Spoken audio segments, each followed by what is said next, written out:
there is this moment right now, or this sort of zeitgeist and conversation around how brands are going to basically come back to be so important. Welcome to Playbook Broken. Hello, and welcome back to Playbook Broken, where we deconstruct and talk about what playbooks are breaking, why they're breaking, and what to do about it. Today, we're diving into the paid advertising and nonprofit world with Deema Tamimi, who's not only the VP of Marketing at Creatopy, but also involved with several nonprofits doing some incredible work and invariably redesigning or updating a variety of playbooks. Deema brings an incredible background with experiences at Xbox, Microsoft, YouTube, Google, Flipboard, Unity, Scribd, and Figma, popular platform. She also brings a passion for mentoring women. And as a dad of two of my own, couldn't be more happy to welcome her to the show. Deema, it's so good to connect and talk. Welcome to Playbook Broken. Likewise. Thank you for having me. It's great to be here. Awesome. So cool to have you. Let's just start with some common ground. We were talking before. Looks like we both worked at Microsoft actually at the same time, but in two different divisions. I was in EPG. You were obviously at Xbox. What a small world.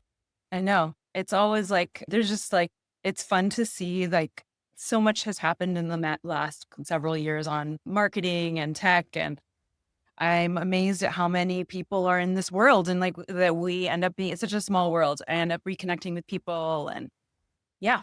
And now, congratulations, you've got yourself a new gig, VP of Marketing at Creatopy. What's that been like with all the market craziness, AI and whatnot, joining a new team at this time? Wow. Yeah. It feels like being on a rocket ship in like many, many ways. And yeah, I mean, just in general, marketing right now and tech it's just going through so much change at like warp speed with what AI is bringing to the table. I've seen lots of changes in tech over the years, but this one, I always say, I think it feels much faster. That's the thing that feels super unique about this time. There was always like very cool advancements that we saw, but this one is like so fast, and the speed that it's happening at means that things are almost entirely different within like a couple of months. We're just talking like warp speed change. And we're all trying to keep up with it. Marketers, anybody who's, working in using tech. So yeah, and then coming onto the company, I've only been at Creatopy for a couple of months now. So, but it feels like a long time, but that's the startup timeline. It's like way faster. I feel like I've been there for a couple of years. 1 month equals a year. We used to say like back in the like late 90s or 2000s, it was like internet years were like dog years. And Totally. I hadn't really thought of it now, but I agree with you, by the way, it is speeding up. And so I don't know what's faster than dog years. That's AI, AI years is like maybe 12 Yeah, instead of AI 7. years. Yeah. And then it's like exponential. So like right now it feels like 100x. Now it's, in a month or 2 months, it's going to be like more than that. That's what's so unique and exciting and daunting about kind of all the things that are happening right now with AI. Yeah, I totally agree. And that is actually a terrific segue. We'll get into everything as we kind of embark on the journey here. This is a new show, as I said. I think you're 6th or 7th or something like that. And so I've got these different segments. And today we're going to do kind of playbook breakdown. I'm curious, as I was thinking about this, we all have our go-to moves, frameworks, tactics. I sometimes will say like, ducks quack, they don't roar. It's like, like you can't get a lion out of a duck. But when you join a new culture, as you have, it's such a weird analogy. It's an opportunity to revisit, both your and their playbook as you come in, especially at a VP level. So maybe let's start by talking about that transition into Creatopy. Like clearly they had a playbook. Clearly, what works in the marketplace. How do those things together? And then where does it sort of, bash into one another from an execution standpoint? Yeah, I mean, I think the thing that has been, I've come into a lot of companies and sort of seen a lot of similar things, especially as it is around marketing and product. So it's kind of like marketing, product, and growth, those three areas. There's been a couple things that have been very exciting about this time. One is that I have a product background. And I also have done a lot of growth work. And then I've come into a company where we have an amazing leader on the product side, Thibaut Imbert, who is also, he's our CPO. He's basically our chief product officer and our growth officer. And he's done marketing. So what's really nice about what I'm finding with this role is that there is a lot of marketing DNA in the company, which is so like fun because we are actually the target audience. And so we know the pain points, and it's just so great to work with a product person who's got that marketing background. And then I also can kind of speak the product language because I had a product background. So that's been a little different. I think the other layer that has been different is this is probably the first company I've come into in this like I'm very, very fast AI moving time. I actually had for the last year, I sort of took a year off. Prior to that, everyone was tinkering with AI. Everyone's like thinking about what they need to do. And I literally took a year off where I kind of disconnected a bit from tech. So I kind of feel like I just was like, in those funny like stories where somebody goes away and like basically wakes up and they're like, oh my gosh, it's 20 years later. I felt like that because I really sort of stayed away a little bit from the tech news. And I'm coming into this seeing, whoa, and it's awesome. I'm loving a lot of it, but I'm also seeing how that is very different in terms of teams. Teams are, and one of the things I do really like about the creative culture is that we are really looking at AI in our own workflows, in our own use, and then we're dogfooding our own product. And because so much of us have that marketing DNA, we're seeing how it's actually making our lives much easier and being able to influence that product roadmap in a very fun and unique way. Sounds really exciting. And I think, it's funny when you work for different people with different perspectives, it can accelerate success. It can accelerate collaboration. And sometimes it can go, maybe the other direction. It sounds like you're a cool situation. I'm working on this, my own theory here. So maybe it'll go off the rails a little bit, but the sort of incredible realization that brands, I'm saying this very sarcastically, like the realization that brand still matters. It seems to be permeating the kind of marketing discussion universe a little bit, which I find interesting, especially as SEO maybe disintegrates before our eyes and right, whatever is happening with SEO, which is really interesting. But like, advertising has always been fundamental to the marketing mix, and advertising, traditional advertising especially, has traditionally been brand play, Yeah. classic traditional advertising. And so like, can you talk about the evolution of advertising and maybe map that into AI? Curious what your perspective is. Yeah. I think we're at it. I think you're right that there is this moment right now or this sort of zeitgeist and conversation around how brands are going to basically come back to be so important. And that sort of connection and that you make with people on an emotional level is going to be much more important now. I think what we're seeing is we almost over rotated on like the super data driven and and there was a lot of pressure for us. I mean, you and I have, we've been around for a while in marketing. And there was kind of this point where it's like you went in a room and you talked about brand and people were like, "Ugh, brand, like, where are the numbers?" Right. And it was kind of painful to hear that because a lot of us came into marketing with this love for brand, love for storytelling, love for the creative parts of it. And, originally, early in my career, I actually started in an ad agency and I loved that vibe. I worked in an ad agency, but it was right at that cusp when data driven was getting to be really important. So I was actually working on email marketing for an ad agency who was just starting to think about sort of like more digital stuff.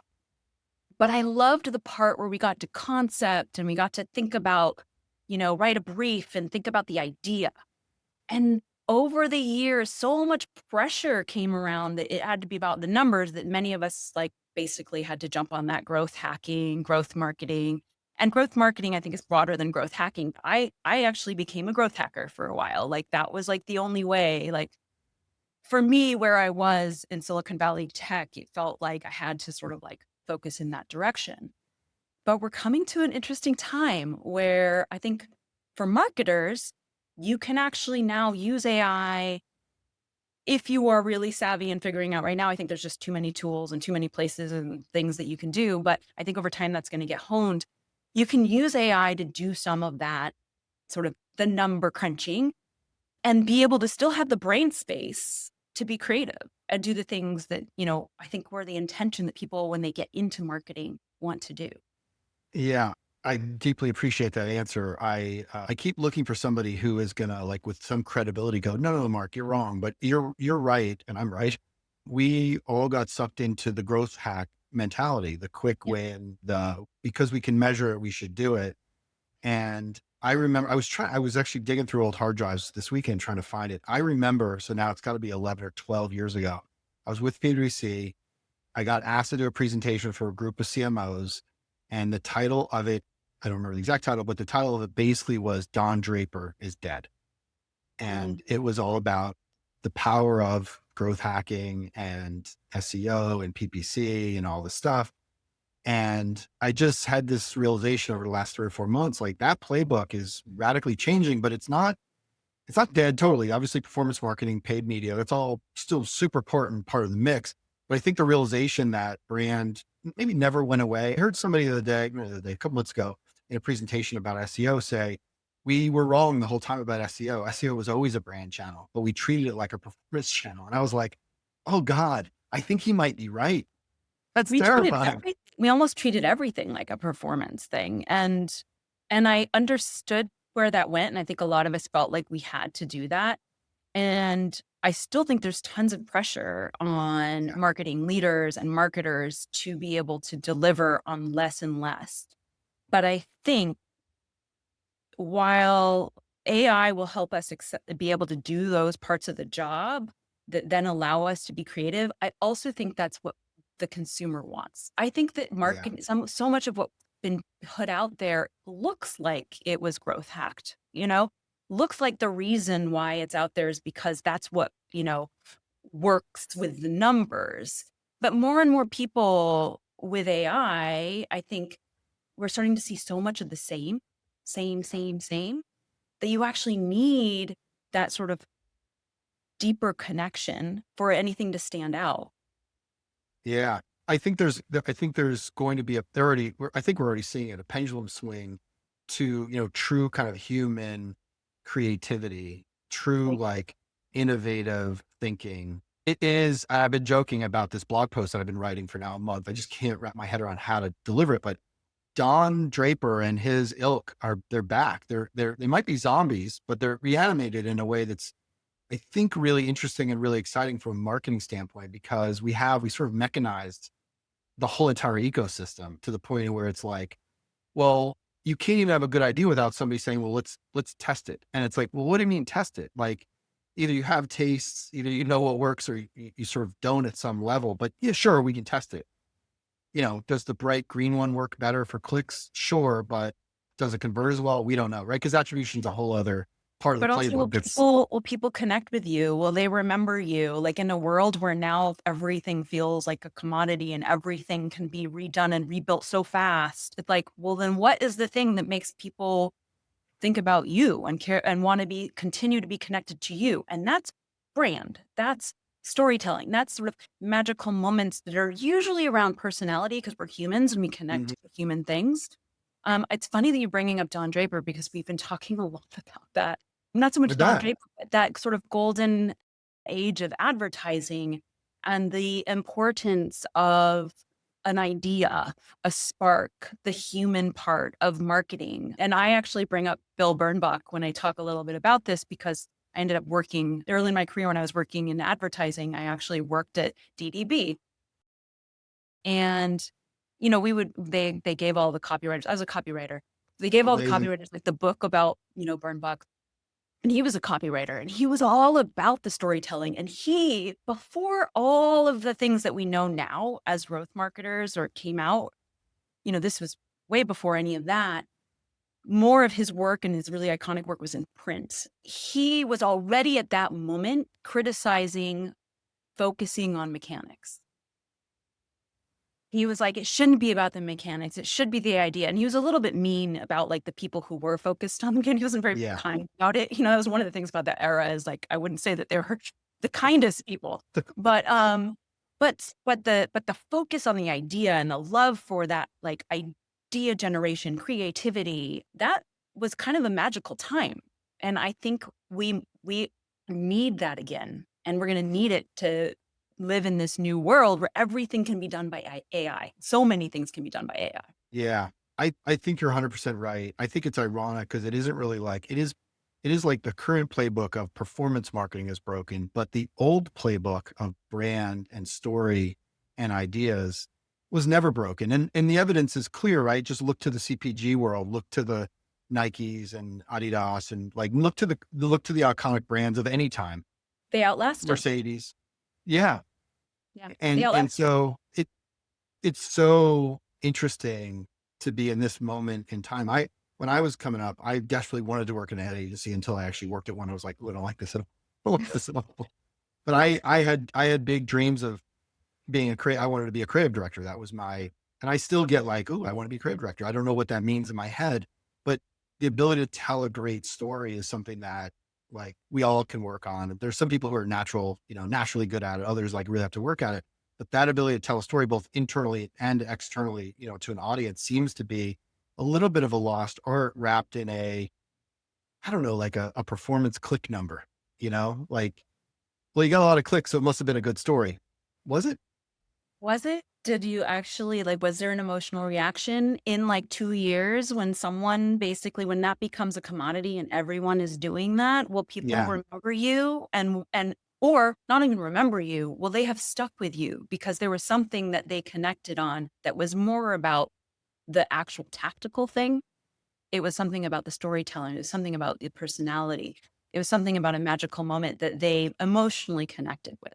Right. And so here's what's so hard about all of what we just said is like in a performance world, you can measure things on a daily, monthly, quarterly basis. What you just said, which is, well, in 2 years, right? And so management doesn't want to hear that, right? Management doesn't want to hear, what do you mean emotional connection? How do I measure an emotional connection?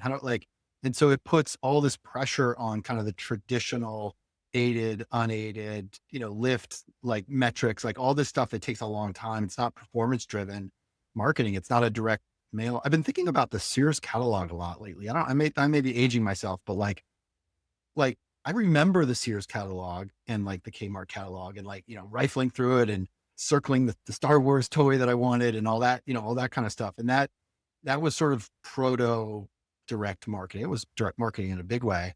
I I even worked on remember direct mail. I worked on the direct actual physical mail, so don't oh feel gosh, like yeah. you're si I'll tell you a funny story. I went to Florida State and we had this amazing, I was an advertising major, which turned out to be a media buying program and not a creative program. I'm an idiot, but whatever. It's a different story.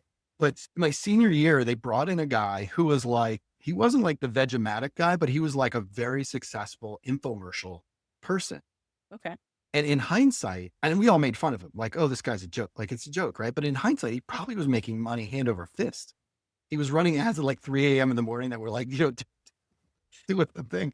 Like, it's such a crazy thing. So, okay. So I think we agree on all that stuff. So like, talk to me about the ad playbook then, like, cause you guys Creatopy provides an ad platform with a whole bunch of different stuff. So like, how is the advertising execution playbook changing? Do you guys help with the idea or is it really just kind of chugging along in terms of like production, which is important and certainly can be streamlined with AI with no doubt. Yeah. I think that's the vision for sure, is that we are more of that holistic marketer, or helping holistic from the entire marketing flywheel, all the way from that phase of like, inspiration and, mood boarding and that kind of where you're thinking about what is that creative spark and idea, and it helps you get to that, to the creation. And that's where right now, that's really where our sweet spot in terms of what our product offering has. I think we've gone very deep in that create space, which is, where you're actually designing the creatives and AI is helping you like resize and edit it with a prompt. And those are two things that we just recently launched: edit with prompt and AI resize. So those are kind of like the areas that we are more deeply have launched things on the create side. And then we've got the launch, which is more about being able to, in a single place where you have created, now launch into various networks and then learning and being able to then learn and do that number crunching and that figuring out what went right, what went wrong, what you should adapt, and then use that to then create new creatives but all along the way, our vision is that people will be able to bring that creative spark from the beginning, but also all along the way. So that it's really, the way I see it is like co-creation. And you're maybe not as much doing that co-creation on the sort of learn side, but I actually think what's really nice about being able to like crack open AI for marketers that maybe don't have the interest in doing all the number crunching, which honestly, I think many marketers don't want to do all that. It actually gives them the opportunity. I mean, there's some who just love it, but Yeah. I felt certainly for me, even though I, could do it and got very good at it in terms of doing growth marketing, there was always a kind of a yearning to go back to the more creative. And that this is the part that I think is going to be great with, vertical AI solutions, like solutions. And that's where Creatopy is going. Vertical AI solutions for marketers. It's specifically trying to help a marketer. This will happen for lawyers. There is going to be a vertical AI solution that's lawyers, understands what you need. So that essentially, like marketers will be able to be more of that creative person and they'll have basically a co-creator along the way that they can lean on and they can be really thinking in the more strategic, more creative, more storytelling, more of the spark stuff from the Don Draper days that we've had to sort of move away from. Yeah. Do you find like in your own use of AI, have you found the balance of give me the answer versus co-creation yet? Oh, I love the co-creation part of it And so it's much more than the so give cool. me the answer. Yeah. And it's not only that, like, even when I feel like, wow, yeah, this is like amazing. Like, we worked together and got to this amazing point. Even then, though, I think there has been a little bit of like almost overexcitement about AI in a way where people have then just like literally cut and paste. Yeah. Yeah. That's what I That's mean by co-creation versus give me the answer, yeah. And the cut and paste and like not having done the work to co-create. I've seen a lot of that, and you see it in like when some people like write an email and you're like, "Oh, Yeah. okay," because because you didn't do the work to make it a co-created thing. You Yeah. just asked something, and then of course what you get isn't going to feel authentic, That's right. right? Yeah. Doing the work. There will never, as far as I'm concerned, there'll never be a replacement for just doing the work. And now doing the work in an AI mitigated powered world is going to look different. But I find the co-creation really interesting because I have a sense that you are like me a little bit in that your brain kind of can go maybe a little orthogonally different. Like at times, like I want to explore this insane idea. And it's hard in a group, especially on Zoom or remotely, like, hey guys, what about this? And you get the look versus like, actually, let me share that with AI. And sure, it's going to be a sycophant and tell me a good idea, but I know how to push it and pull Yeah. it so that it's like, actually, this is a whacked idea, but I see where the germ is. And I find the co-creation to be like wildly powerful as a creative thinker. Yeah. Yeah. And I find it very exciting. I do feel similarly to you that I will take ideas that are just little it out there, but then I'll find little bits and pieces of the Yeah. story and it's I mean, it's like having it's having a writer that you're working with. You know what I mean? Like you're Yeah. just playing off each other a little bit because because the response you get, you don't have to end with that. It's like, okay, yeah, yeah, but I was actually thinking we're this. And so I have found it to be fun. A lot of Yeah. fun. I really encourage people to have fun. Don't use it as a like, okay, I'm just going to get the answer and then cut and paste Right. that. In terms of playbooks, it can't help but impact how we think about building programs and creatives and the rest of the stuff. It's kind of amazing. Yeah, everything's very different now. Yeah. Let's keep going, pushing in. So Yeah. one of the things that's interesting about doing this show is, I started thinking about like marketing playbooks, but the more I talk to people, the more I learn about people, it's like playbooks operate at a kind of multiple levels, a meta level all the way down to a very tactical level. Nearly everything I do and some kind of formal or informal, even if I haven't thought about it, there's a set of steps you do, whatever, go rake the lawn. Okay. Got to go get the rake. There's a playbook, right? And so I'm curious to kind of pivot. I spent 10 years in nonprofit at health charities. I know you're really passionate about your work with tech women and some of the other charities you're working with. I'm curious, like get into whether it's the nonprofit playbook or the mentoring playbook. How is either AI impacting that or just generally speaking with the modern age, kids today, they're so different. Like how is that changing? Well, I feel like with nonprofits and the nonprofits that Tech Women's a different kind of beast because not a beast, but a different group. They're bigger and they've been around for a while. And I worked with them when I was, at Flipboard. And so they are a little more dialed in. Some of the nonprofits I've been working with now are these very small, local, like one of them is Davis Farm to School. It's like our local, because I live in Davis. It's like our local group that's focusing on making sure that children understand food and where it comes from, and also are getting healthy food in schools. Those folks, I mean, AI will help them so much, but I don't know that they're even like using AI. Right now, it's been even just the playbook of like how to do marketing, you know? And so with them, just like the most basic playbooks has been super helpful. I'm actually really excited to be able to bring AI to those types of nonprofits. I haven't done that yet. Where I've actually found myself being able to help nonprofits a lot is in brand, because like they don't have a designer. They don't know like certain things about like logos and like making sure that the logo is legible and can be both vertical and horizontal, like just things like that. And there's a playbook around that, but I haven't layered in AI with them. And I think that that's going to come through a lot of these vertical AI solutions, like AI for marketers. I can totally see nonprofits being able to tap into that and finally be able to do the kind of marketing that right now is sort of like exclusively only for super, super high paying customers Yeah.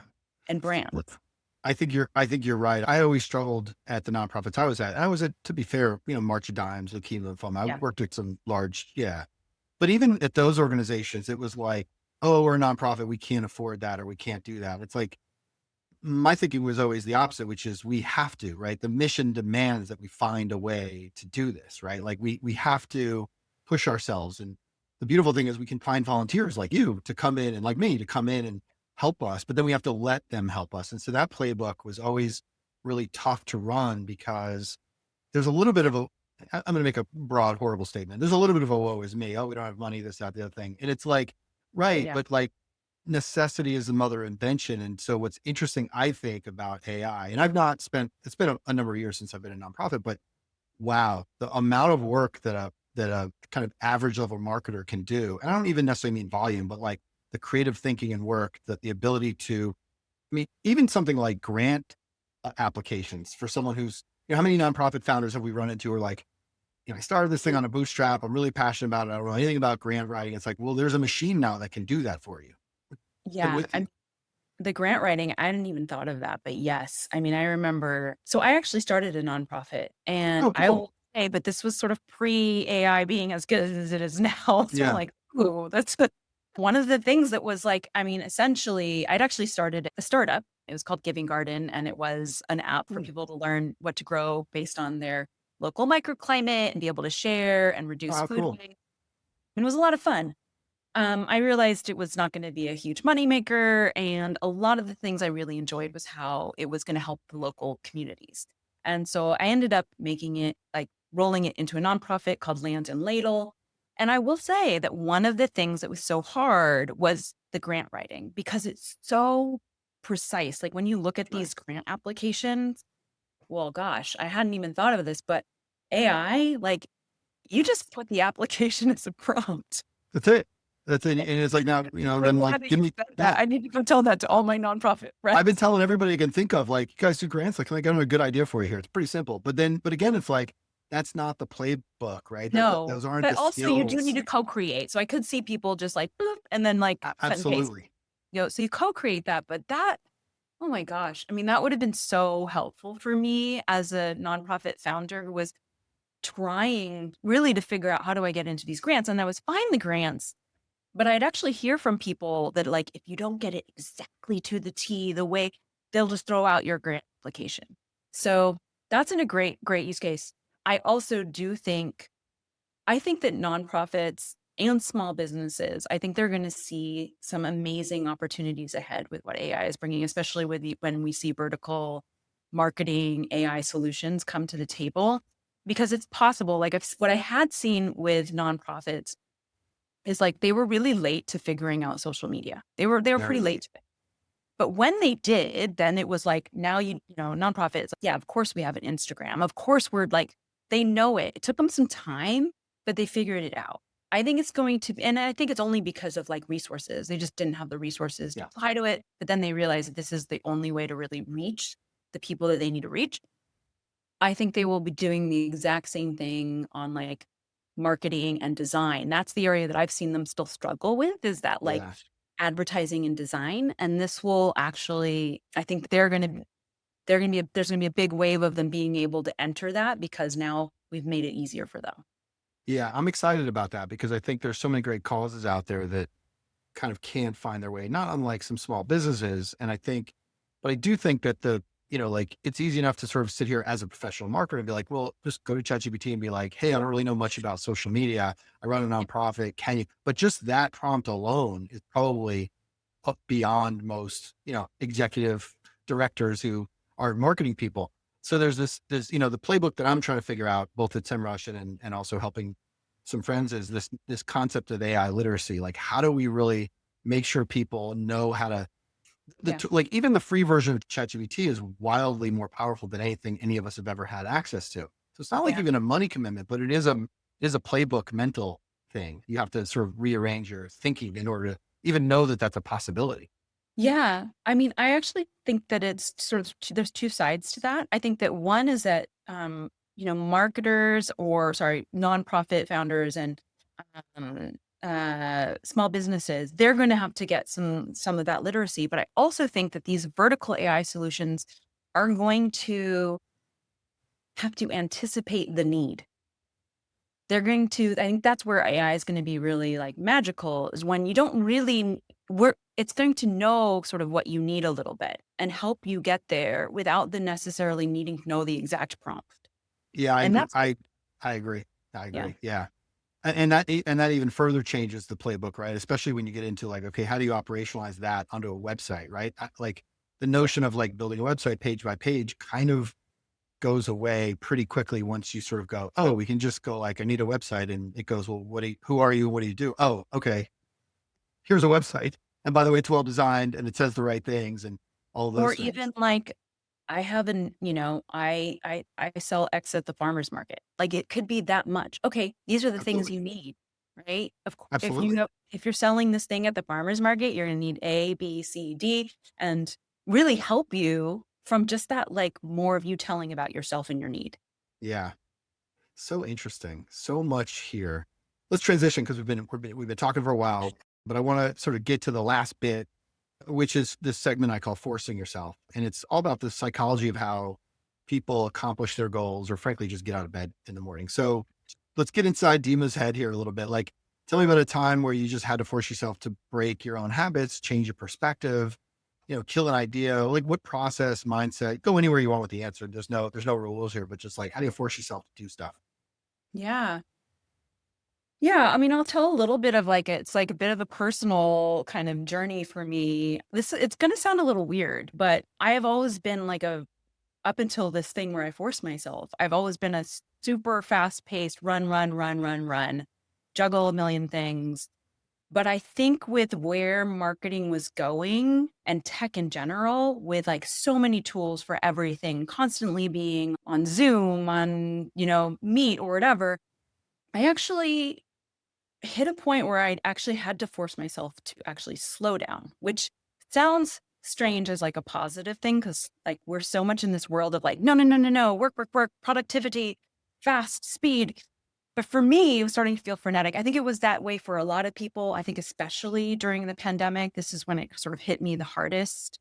And so one day I just turned off my computer, because I was starting to feel a little bit like I was becoming or feeling like I was being forced to be a machine.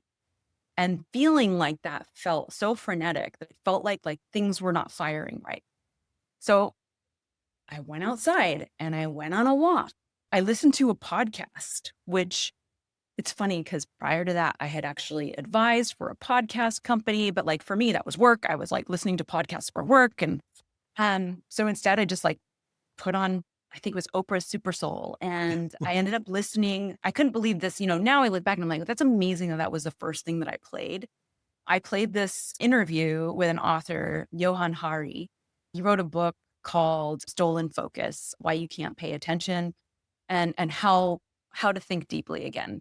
Um, what an amazing interview to have at that moment where I was feeling like, and it was exactly the right thing for me to listen to understand that, yeah, we are being asked to be machines right now. And it's actually not making us more productive. It's just making us super frenetic.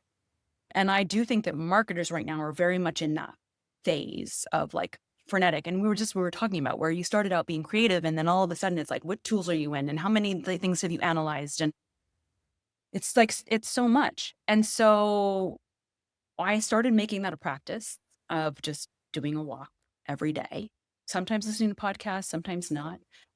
I started even like offering that kind of more like taking a deep breath and having a break in a meeting before we jump in with my team. And I mean, the feedback I got was like amazing. It was like, thank you. We got to just like breathe for a second.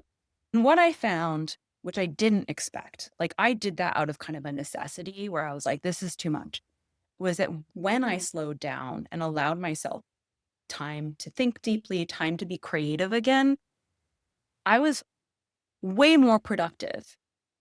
I was actually slowing down to speed up. And I hadn't done it for that reason, but it ended up happening. And now I'm just like a huge believer in like finding ways to slow down. Your work will be better, you'll feel better, you'll be happier, and you actually will speed up in ways you wouldn't expect. That is so interesting. What's the, I always, I'm like famous for misquoting things. What's that Me quote too. about when you're ready, the teacher shows up? There's something about that, right? Like it's the universe speaking, not to get new agey, but like you're in that frantic moment and it's like, I'll go for a walk, put a podcast on. It's that podcast is like, It's that podcast. just, I still it, think about that all the time. isn't that like, it's like, you really kind of go, oh, I got it. Like Thank you. Thanks for whatever it is, spending that thank my you. way. That is really, that's incredible. Something I've been working on as well. Although you're ahead of me. I'll try to catch up by slowing, by By slowing down. slowing down. Just like little moments, little practice here and there, but it's been great. And, I fall out of it. Don't get me Of wrong. It's course. like, it's like any other like practice. But it's funny. I can feel it when I'm falling out of it. And I'm like, okay, got to go back and do a little bit of that, just slowing down. And every time that happens, I'm a little bit nervous because I'm like, I need to be fast.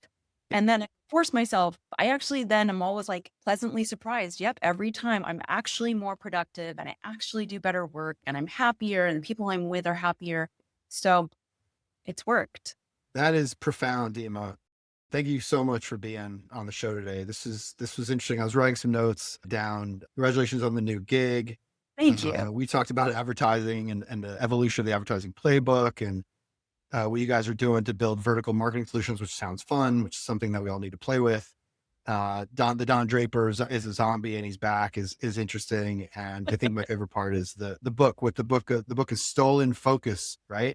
Yep. By Johan Hari. Yeah. And it's interesting because of course it's ironic, right? Of course you have to slow down to stop acting like a machine and embrace your humanness. Yeah. Is of course the answer to the problem. And so I thank you for that. That was an amazing insight. That was great. Before we go, tell us where do we find you? Where do we find Creatopy? Like where do people connect? Yeah. Well, I'm on LinkedIn, so definitely find me there and creatopy.com. Come check us out. And we're going to be putting a lot of new stuff out there for folks. Like I mentioned, we've started a lot with the create space, but we really want to be that vertical AI marketing solution. So hopefully helping people all along the marketing flywheel. Yeah. And this has been so fun. Thank you for having me. I've really enjoyed the conversation. Me too. So great. It's awesome meeting you. I love what you're doing. Thank you everybody for watching Playbook Broken. You can find us on YouTube, martech.org, all the auto channels. We put the thing everywhere. If you have comments or feedback for me, for Dima, or for anybody, you can find me on LinkedIn, leave a comment in the comments, and thank you for watching.